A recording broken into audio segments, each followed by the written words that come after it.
balik. Nakita niyo ba itsura noon? Parang hindi naliligo. Mukhang Itsura construction pa lang yun, worker. oo.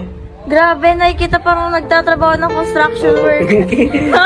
Nakakatawa na. Ayaw ningong itaw ng mga construction worker.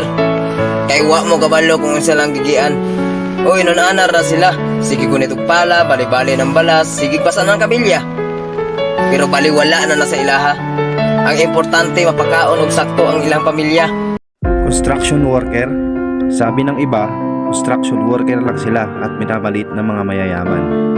Pag may bagong itatayo na building, sila ay nakatuod sa laki, design, taas at higit sa lahat, ganda ng itatayo nila. Sino bang mga construction worker? Sila lang naman po yung nakatapos ng elementarya at high school na may mababang uri ng pamumuhay kung ituring ng ilan. Sila yung nagtatrabaho sa ilalim ng tirik na araw o sa matataas at malalaki at delikadong building. Sila yung hindi iniisip na mahulog o mabagsakan na mabibigat na bagay sapagkat iniisip nila kung paano bubuhayin ang kanilang pamilya sa tamang paraan na walang inaapakan na tao. Sila yung kahit mahirap at mabigat na trabaho, umulan umaraw, tuloy lang sa pagtatrabaho. Pero maliit ang sweldo, tinitiis nila para sa pamilya. Ganito nila kamahal